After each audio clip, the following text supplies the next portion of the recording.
Vous cherchez une activité physique simple et amusante?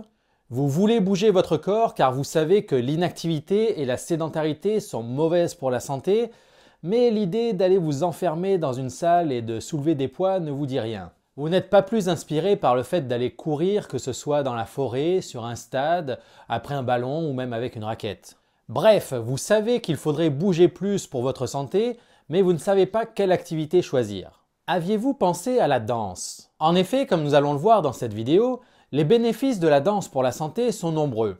La danse possède des bienfaits pour la santé non seulement sur le plan physique, mais aussi sur le plan psychologique et social. Danser est bénéfique pour la santé aussi bien pour les personnes âgées de plus de 55 ans qui cherchent à se maintenir en forme et à mieux vieillir, que pour les enfants et les adolescents pour leur développement psychomoteur, leur confiance en soi et même leurs résultats scolaires. Nous allons voir en effet qu'au final, la danse est bien plus qu'une simple activité physique comme les autres.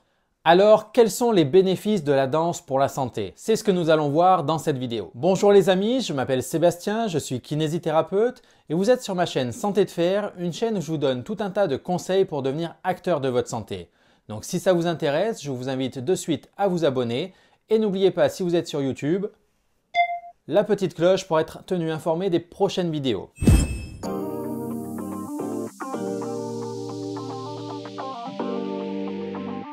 La danse est présente dans toutes les cultures et à toutes les époques.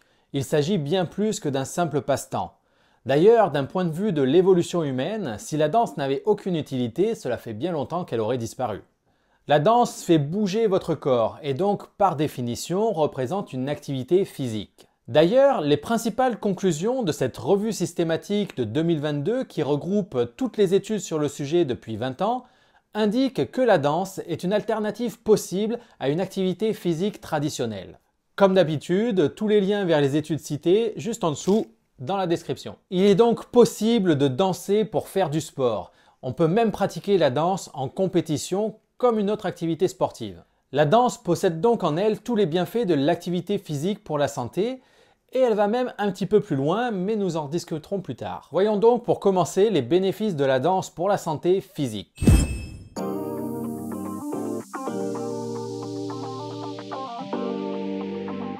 La danse peut produire des résultats physiques comparables à une autre activité physique formelle et ce, à plusieurs niveaux.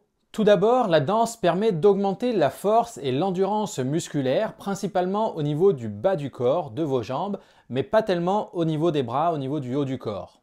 C'est ce que nous rapportent 82% des études qui ont mesuré ce critère. Le peu d'effet sur la force au niveau du haut du corps peut s'expliquer tout simplement parce que le plus souvent dans la danse, les bras sont utilisés pour l'expression ou pour le partenariat plutôt que pour développer la force ou pour soutenir le poids corporel, bien que cela peut dépendre de certains styles comme le hip-hop ou la capoeira.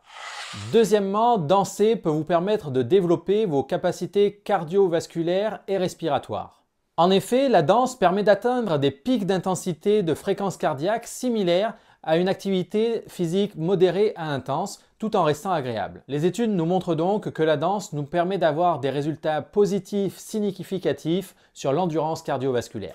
Troisième point, la danse permet de gagner en mobilité, en flexibilité. 60% des études qui ont utilisé des mesures de flexibilité ont démontré des résultats positifs significatifs grâce à la danse. Danser permet donc d'améliorer la mobilité articulaire, principalement chez les personnes âgées de plus de 60 ans.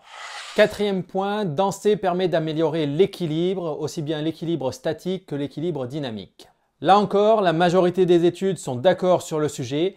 89% des études rapportent que la danse permet d'améliorer l'équilibre de façon significative. Danser améliore donc la capacité d'une personne à se tenir en équilibre sur un pied ou sur ses deux pieds sans oscillation du centre de gravité. Mécaniquement, les bénéfices peuvent s'expliquer par l'aspect multidimensionnel de la danse qui combine l'engagement sensorimoteur et cognitif particulièrement pertinent dans la prévention des chutes. Cinquième point, la danse permet également d'améliorer sa tension artérielle et son profil lipidique. En effet, la plupart des études rapportent que la danse permet de diminuer sa tension artérielle et de diminuer son taux de cholestérol sanguin. Par exemple, une expérience de 2010 rapporte que le taux de cholestérol à jeun et le taux de lipoprotéines de basse densité avaient diminué de façon significative dans un groupe de jeunes filles de 8 à 10 ans et leurs parents qui ont participé à un programme de danse pendant 2 ans. Sixième point, danser pour maigrir. En effet, de nombreuses personnes s'intéressent à l'activité physique et à la danse pour maigrir ou pour perdre du poids. Malheureusement pour elles, ce n'est pas si évident. En effet, l'expérience de 2010 précédemment citée démontrait par exemple qu'il n'y avait aucun changement chez les participants au niveau de l'IMC, donc de l'indice de masse corporelle. Qu'on ait pratiqué la danse ou pas, l'IMC était identique. Bien évidemment, cet indice de masse corporelle n'est pas très fiable pour savoir si on a maigri, puisqu'on pourrait très bien avoir perdu du gras mais avoir gagné du muscle, donc le poids serait identique et donc l'IMC identique même si on a maigri foncièrement. Mais malheureusement, d'autres études qui rapportaient également des améliorations du taux lipidique dans le sang, donc des diminutions du cholestérol, ne présentaient pas non plus de changement au niveau de la masse graisseuse corporelle, donc pas l'IMC, mais là on va vraiment chercher le taux d'adiposité et la danse ne permettait pas de grands changements. On peut citer par exemple le programme américain Dance for Health qui n'a pas démontré de changement dans la masse graisseuse corporelle, même si, là encore, le programme était de faible intensité et de faible fréquence, ce qui pourrait expliquer qu'il n'y ait pas de changement. La plupart des études sur les personnes âgées n'ont pas non plus montré d'efficacité de la danse pour diminuer le pourcentage de graisse corporelle. Et finalement, ce n'est pas si surprenant. En effet, si vous voulez maigrir, bien sûr que la danse et l'activité physique pourront vous aider, mais le principal se passera dans votre assiette. Il y a en réalité de trop nombreux paramètres qui peuvent jouer sur votre composition corporelle pour pouvoir attribuer les effets à la danse ou pas. Par ailleurs, en ce qui concerne les personnes âgées, on sait qu'en moyenne, elles augmentent de près de 7,5% leur masse graisseuse corporelle tous les 10 ans et diminuent en parallèle leur masse musculaire de 2% tous les 10 ans, et ce même si elles pratiquent une activité physique.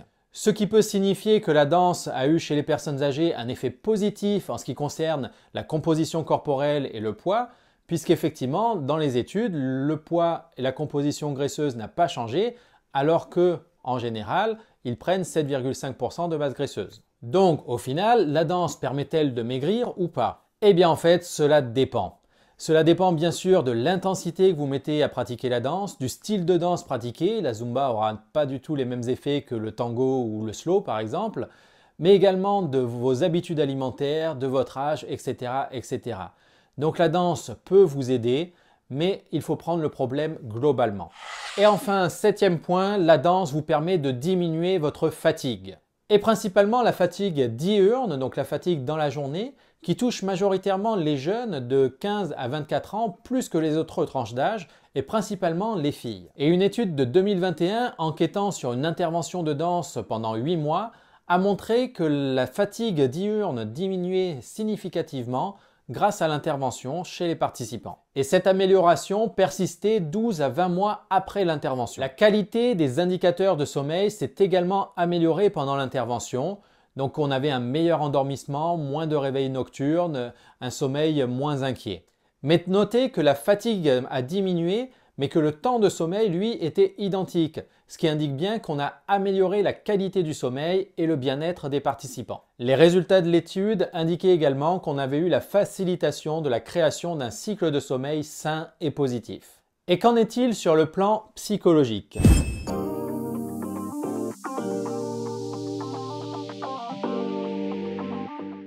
Les problèmes de santé mentale ont été cités comme les problèmes les plus alarmants et on estime qu'ils touchent près de 13% des enfants et des adolescents dans le monde entier. Les problèmes de santé psychologique chez les adolescents peuvent avoir des effets négatifs sur le long terme, aussi bien sur les résultats scolaires que sur les comportements sociaux ou même le suicide. Et les adolescentes présentent une plus grande prévalence des problèmes de santé que leurs homologues masculins. En effet, selon les études, les femmes éprouvent des niveaux supérieurs de stress et de symptômes somatiques et sont plus susceptibles d'être sujets à la douleur et à la dépression. Et outre les avantages physiques, des études expérimentales ont montré que la danse pouvait également avoir des bienfaits sur la santé psychologique. Tout d'abord, la danse permet de diminuer les niveaux de stress et de symptômes dépressifs. Il a en effet été démontré que la danse permet de réduire les niveaux de dépression chez les adultes et les adolescents. Par exemple, une revue systématique récente démontre que la thérapie par la danse a permis de diminuer la détresse psychologique chez des populations fragiles. Autre exemple avec cette étude de 2010 qui a duré 2 ans et où les symptômes dépressifs ont nettement diminué chez les participants. Une autre étude de 2005 a évalué la thérapie par la danse pendant 12 semaines chez des adolescentes souffrant de dépression légère. Et les résultats suggèrent que la danse a permis des améliorations significatives sur les symptômes suivants: somatisation, troubles obsessionnels compulsifs, sensibilité interpersonnelle, hostilité, anxiété, dépression, psychoticisme, idées paranoïaques. Toutes ces variables sont liées à des problèmes de santé liés au mental négatif. Par ailleurs, la fatigue, le stress, l'insomnie, les symptômes psychologiques sont tous plus ou moins liés directement ou indirectement au taux d'hormones dans le sang et notamment de sérotonine et de dopamine. Et l'étude nous a démontré une augmentation des taux de sérotonine et une diminution des taux de dopamine qui peuvent certainement être liés pour expliquer les effets thérapeutiques de la danse pour diminuer la dépression et le stress. Cette étude portait principalement sur des adolescentes, mais on observe les mêmes résultats dans une étude de 2020 sur des personnes âgées en maison de retraite, où justement on avait une diminution des symptômes dépressifs et une augmentation de la qualité de vie. Deuxième point, la danse améliorerait les fonctions cognitives du cerveau. La danse rend même intelligent.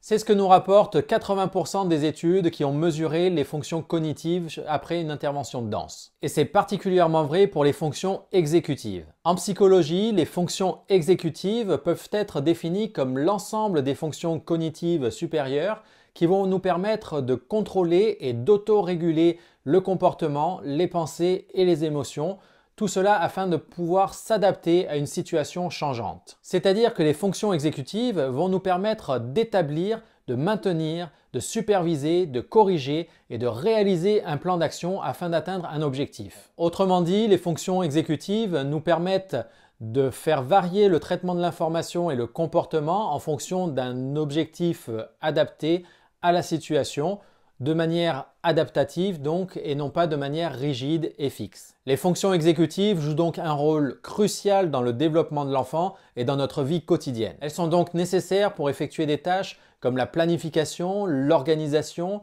l'établissement de stratégies, le fait d'être attentif à des détails ou de pouvoir s'organiser dans le temps et l'espace. Les fonctions exécutives incluent notamment la capacité de mémoire de travail, le contrôle inhibiteur, la flexibilité cognitive, mais également la mise à jour des informations, l'attention et la planification. La fonction exécutive a donc été observée comme un facteur déterminant de la réussite scolaire supérieur au QI ou au statut socio-économique. En effet, les enfants dont la fonction exécutive est limitée sont souvent sujets à des problèmes de santé et de bien-être à l'âge adulte. Et dans une étude de 2021 portant sur des enfants de 6 à 7 ans, les chercheurs ont rapporté que la danse permettait d'améliorer la capacité de mémoire de travail et le contrôle inhibiteur, donc deux éléments majeurs dans les fonctions exécutives. Et en plus des bénéfices sur la fonction exécutive, la danse a également permis d'améliorer la pensée convergente. Et la pensée convergente est associée au processus de résolution des problèmes pour trouver des solutions à des problèmes. Par contre, toujours en ce qui concerne les fonctions cognitives, les études n'ont pas permis de trouver de corrélation entre la danse et le potentiel créatif. Troisième point, la danse permet de résoudre ces problèmes d'intériorisation. Les problèmes d'intériorisation comprennent non seulement l'humeur dépressive, la faible estime de soi et les problèmes psychosomatiques. Et par exemple, cette étude de 2012 nous rapporte des effets significatifs sur un large éventail de participants à un programme de danse qui ont vu donc leurs problèmes d'intériorisation et d'extériorisation s'améliorer grâce à la danse. La danse, et en particulier la danse créative, permet une amélioration de la performance, de la composition et de l'appréciation du mouvement humain avec un accent particulier sur la production de valeurs esthétiques. On essaye de faire des mouvements de plus en plus complexes pour qu'ils soient beaux. Ainsi, il a été démontré que la danse est également bénéfique pour accroître la confiance en soi, l'estime de soi et l'expression de soi chez les enfants et les adolescents. La pratique de la danse est un type d'art-thérapie ancré dans la culture moderne depuis près de 70 ans. La danse offre aux participants des avantages à la fois personnels et indépendants. La pratique de la danse procure donc un bien-être à la fois physique et mental. D'autres avantages de la danse incluent la définition et la consolidation de l'image corporelle, illuminant ainsi l'ego, permettant de diminuer les tensions physiques, l'anxiété, l'agressivité et permettant également de diminuer la confusion cognitive et kinesthésique. Selon les études, la danse permet également d'augmenter les capacités d'interaction, elle augmente le plaisir, elle augmente l'amusement et l'impulsivité. Bref, la danse rend heureux. Mais est-ce que ça n'irait pas encore plus loin?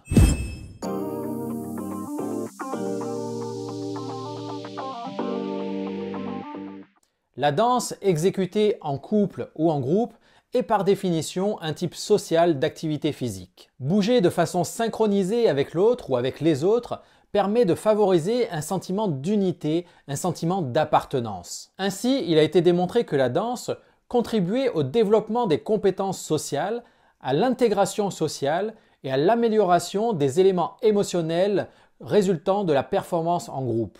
Les recherches ont également rapporté que la danse pouvait fortement améliorer la cohésion familiale et le bien-être des individus. En effet, dans de nombreuses études, incluant parents et enfants, les participants ont rapporté de meilleures relations avec leurs parents. Il a également été rapporté que la danse permettait d'améliorer les facteurs sociaux et comportementaux tels que l'automotivation.